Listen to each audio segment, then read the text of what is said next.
আমি উনার দিকে রাগী চোখে তাকিয়ে আছি, কিন্তু উনি আমাকে পাত্তাই দিলেন না। নিজেকে আজ খুব ছোট ছোট লাগছে। আচ্ছা, আমি কি উনার ওয়াইফ হওয়ার যোগ্য নই? এটা কি আমাকে অপমান করা হলো না? আজ আমি যদি উনাকে কোনো ছেলের কাছে ভাই হিসেবে পরিচয় করিয়ে দিতাম, উনি কি মেনে নিতেন? তখন সাথে সাথেই আমার চরিত্র নিয়ে প্রশ্ন উঠত। নিজের কাছেই আজ আমি লজ্জিত। হঠাৎ ছেলেটি বলে উঠল, নারী, হাই রোদেলা, আমি সাহেল, শুভ্র ছোট্টবেলার বন্ধু। গ্রামের ভাষায় বলতে গেলে ন্যাংটা কালের বন্ধু। হা হা হা। নারী, আমি শুধু একটা শুকনো হাসি দিলাম। উনি আবার বলে উঠলেন, নারী, রোদেলা, আমি কি তোমাকে রোদ বলে ডাকতে পারি? রোদেলা নামটা বেশি বড় হয়ে যায়, প্লিজ। নারী, ইয়া, অবশ্যই, জোর করে একটা হাসি দিয়ে। নারী, উনার পাশের ভাইয়াটা হালকা কাশি দিয়ে সাহেল ভাইয়াকে কনুই দিয়ে গুঁতো দিয়ে বলে উঠলেন, নারী, মাম্মা, কি চলে? দাঁত কেলিয়ে। নারী, হোয়াট কি চলে?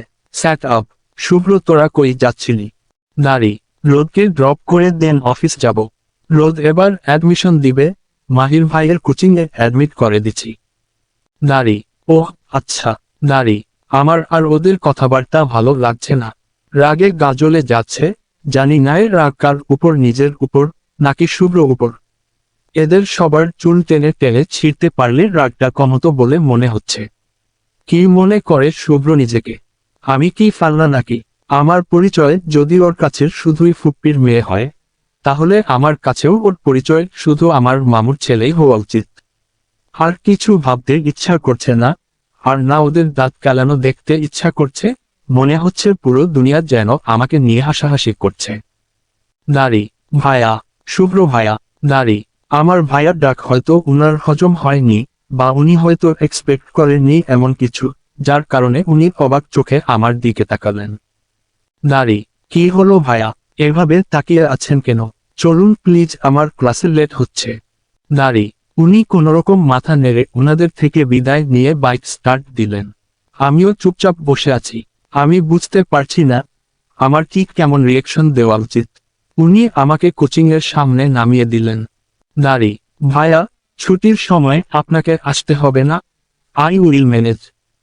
নারী, বলেই চলে এলাম। না তাকিয়েই বুঝতে পারছি উনি অবাক চোখে তাকিয়ে আছেন। থাকুক তাকিয়ে, শুধু অবাক কেন? পারলে হা করে তাকিয়ে থাকুক, সাথে 2-3টা মশাও খেয়ে নিক, তাতে আমার কি? হো কেয়ার্স। নারী, কোচিং শেষে রাস্তায় দাঁড়িয়ে আছি রিকশার জন্য, কিন্তু আশেপাশে রিকশার টিকিটটা পর্যন্ত দেখতে পাচ্ছি না।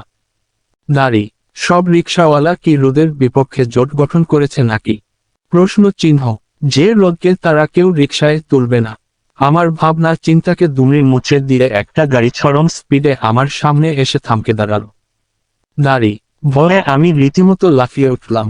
মনে হচ্ছে আমার প্রাণী পাখি উড়ে গিয়ে আশেপাশের ডানা চাপটিয়ে আবার ফিরে এসেছে।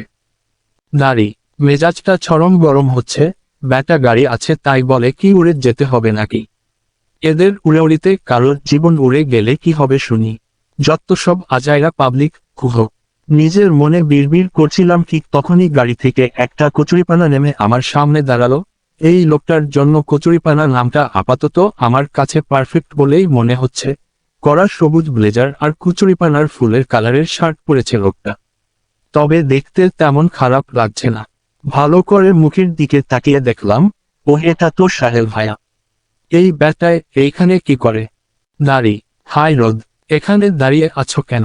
নারী, মাছ মারার জন্য দাঁড়িয়ে আছি। আবে তোরে কোন দুঃখে বলতে যাবো? একটু আগেই তো প্রায় হার্ট অ্যাটাক করে ফেলছিলাম মনে মনে। জি রিকশার জন্য ওয়েট করছি। একটা হাসি দিয়ে। নারী, ও চলো আমি তোমাকে পৌঁছে দিই। নারী, no thanks, I will manage. নারী, বলেই হাঁটা দিলাম, হয়তো সামনেই রিকশা পেয়ে যাব। এখানে দাঁড়িয়ে এই আবালের বকবকানি শোনার কোনো মানে হয় না। কিন্তু মুসিবত কি এত সহজে পিছু ছাড়ে? উনিও দৌড়ে আমার পাশে এসে আমার সাথে পা মিলিয়ে হাঁটতে লাগলেন। আমি ভ্রু কুঁচকে তাকাতেই উনি বলে উঠলেন, নারী, তুমি যতক্ষণ রিকশা না পাও, আমিও তোমার সাথে হাঁটি। নারী, আপনার গাড়ি থাকতে আপনি হাঁটবেন কোন দুঃখে? ভ্রু কুঁচকে। নারী, দুঃখে হাঁটবো কে বলল? হাঁটবো তো সুখে। নারী, মানে? নারী, এতদিন কানাডায় ছিলাম প্রায় 6 বছর। এতদিন পর দেশে আসছি, একটু হেঁটে হেঁটে পরিবেশটা উপভোগ করি। এই কদিন পারে নিকট সঙ্গী ছিল না, কিন্তু আজ তো তুমি আছো। নারী: এক্সকিউজ মি, আমি আপনাকে সঙ্গ দিতে যাব কেন?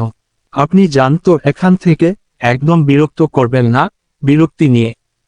নারী: আরে, এভাবে বলছো কেন? ফ্রেন্ডের বোন হিসেবে এইটুকু সার্ভিস তো দিতেই পারো, তাই না?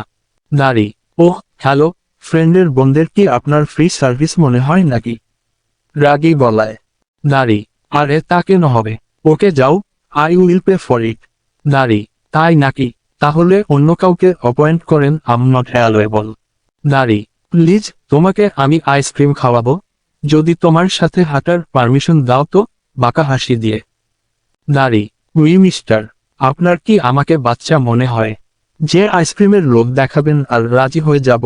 আর পারমিশন যে করছেন, পারমিশন না নিয়েই তো 10 মিনিট ধরে আমার সাথে হাঁটছেন, সেটা। নারী: ডাবল পে করব, আইসক্রিম প্লাস ফুচকা। মেয়েরা আর কি খায় জানি না, মাথা চুলকে।